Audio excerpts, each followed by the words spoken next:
Ah, mes frères bien-aimés, quel évangile extraordinaire, ne trouvez-vous pas?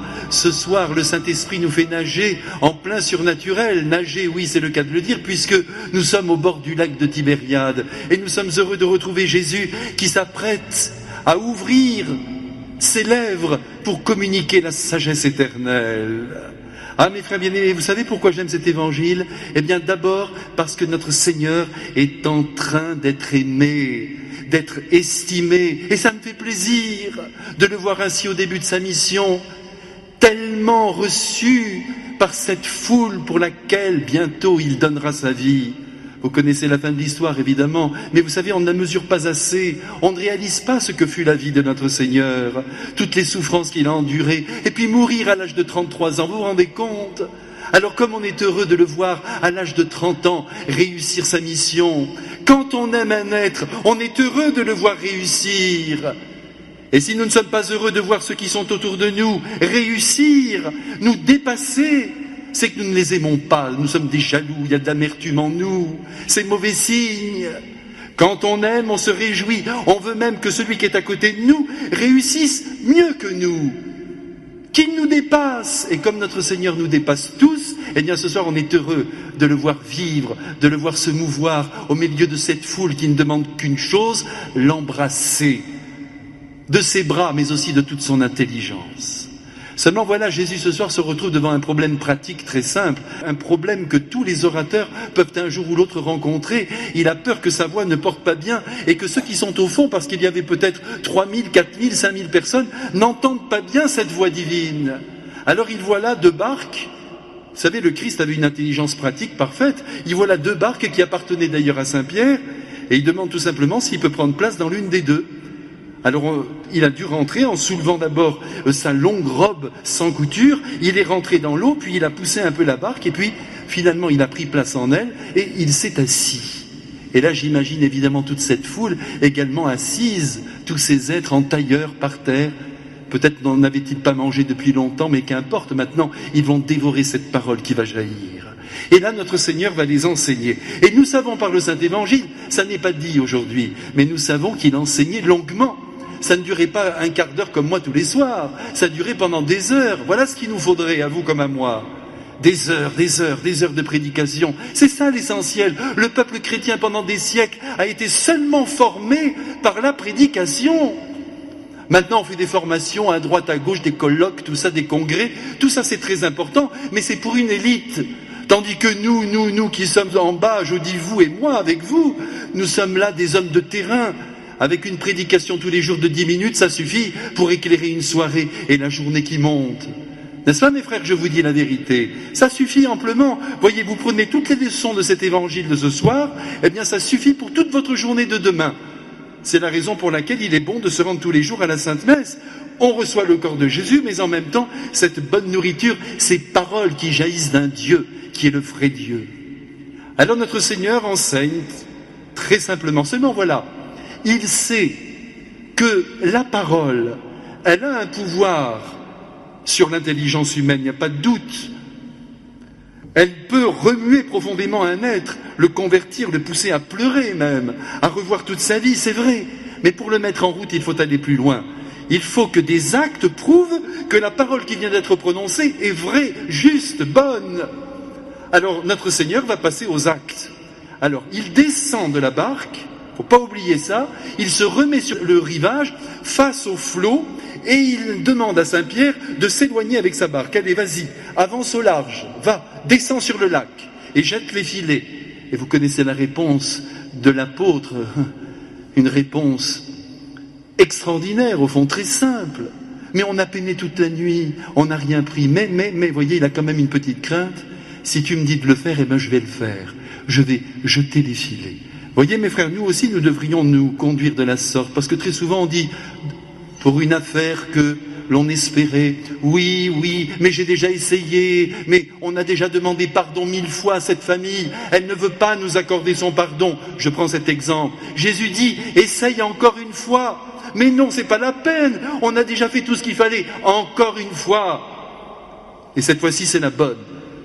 Il faut faire confiance à la Providence qui peut tout renverser. Ne vous arrêtez jamais en chemin, mes frères bien-aimés. Je me souviens qu'Édith Piaf, elle disait, moi dans la vie, pardonnez-moi de citer Édith Piaf, mais c'est une femme formidable, vous savez, très droite. Ah, elle n'a pas eu une vie toujours très facile, mais une femme vraiment avec une belle intelligence, une belle sensibilité. Elle disait, dans la vie, j'ai pas fait grand-chose, mais j'ai toujours insisté. Elle a bien fait. Quand on insiste, on obtient.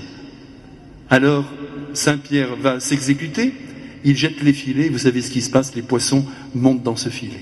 C'est quand même inouï, mes frères. Regardez même ce miracle. Est-ce que de temps en temps, nous réalisons ce que ça représente? Qu'est-ce qui s'est passé?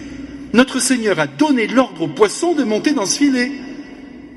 Ça, c'est le monde surnaturel. L'énergie divine qui jaillissait de l'intention du Christ a permis à ces centaines de poissons de monter dans un lieu où ils n'avaient pas du tout envie de se rendre et de mourir de la sorte et de finir dans une poêle. Si tant est qu'il y avait des poêles à l'époque. En tout cas, ce qui est sûr, c'est que notre Seigneur a agi, voyez-vous, avec sa seule intention. Comme vous, mes frères, comme moi, si nous avions la foi, nous ferions de grands miracles. Ça suppose évidemment que nous soyons unis au Christ, c'est tout. C'est tout. Et que nous y croyons. Seulement comme nous doutons, ça ne marche pas. Jésus voit que nous doutons, que nous n'avons pas confiance dans les moyens surnaturels. Nous préférons simplement nous fier à nos raisonnements. Et nous nous en tenons à ce que le monde nous donne comme solution. Alors qu'il faudrait être beaucoup plus armés dans l'ordre de la foi. Et lorsque nous voyons que c'est impossible, de se dire que pour Dieu, ça ne l'est pas. Est-ce que vous êtes prêts, mes frères bien-aimés, à essayer de grandir cette année dans la foi? Parce que c'est la foi qui est l'essentiel de notre vie, la foi et l'amour. Mais nous devons avoir une foi indéfectible. Elle a été semée dans notre cœur au jour de notre baptême. Je vous assure qu'elle ne demande qu'à fleurir. Mais il faut qu'on fasse des actes de foi tous les jours. Nous avons confiance. Et vous voyez que Pierre va être récompensé. Seulement, que fait-il? Lorsqu'il voit tous ces poissons, il est tellement effrayé devant cette puissance du Christ qu'il se jette à ses pieds et qu'il lui dit « Mais tu as rien à faire avec moi, je suis un homme pécheur !» Très souvent, mes frères, nous ne voulons pas mettre dans le même filet et Dieu et notre état de pécheur et nous avons tort. Jésus lui répond, sois sans crainte, désormais ce sont des hommes que tu vas prendre, tes péchés ne me font pas peur. Je travaille avec des êtres faillibles, avec des êtres qui font des péchés. Mais à ton tour, tu vas prendre dans les filets de ton cœur des milliers et des millions d'êtres humains et tu vas me les donner, tu vas me les offrir. Voyez-vous, mes frères bien-aimés, très souvent, nous-mêmes, quand nous péchons, quand nous avons fait quelque chose que nous ne devions pas faire, on n'a même plus envie de prier, n'est-ce pas? On n'a plus envie de prier, on a l'impression d'être coupé de Dieu. Nous sommes fous. C'est à ce moment-là qu'il faut prier. C'est à ce moment-là qu'il faut se dire « Je suis un être faillible et Dieu aime à se servir de moi parce que toute la gloire lui reviendra. » Et nous pourrons alors, si nous avons ce bel état d'esprit, faire nous-mêmes des miracles.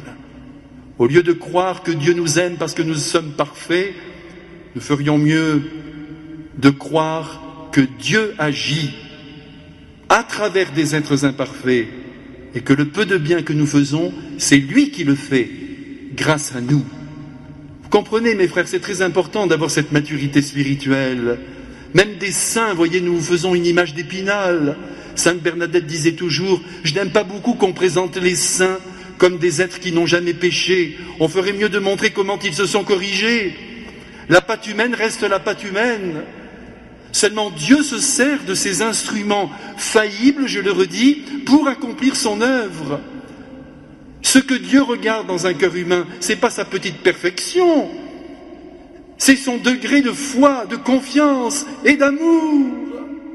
Si ce degré est très élevé, eh bien les fruits seront là et les miracles s'accompliront. Alors mes frères, vous voyez, si cet évangile contient beaucoup de leçons pour nous, ce soir, nous nous souvenons que notre foi doit être vigoureuse, que notre péché ne doit pas nous faire peur, et que le Christ nous aime, quels que soient les actes que nous avons posés ou que nous posons encore. Ce qui compte, c'est que nous lui fassions confiance et que nous sachions que c'est lui qui veut agir à travers nous. Soyons comme Saint Pierre, bien sûr, nous nous jetons dans la barque de notre vie à ses pieds, nous lui disons « Nous ne sommes rien, tu es tout », et Jésus nous prendra dans ses bras, oui, mais de ce rien, avec ce rien, je peux faire des miracles.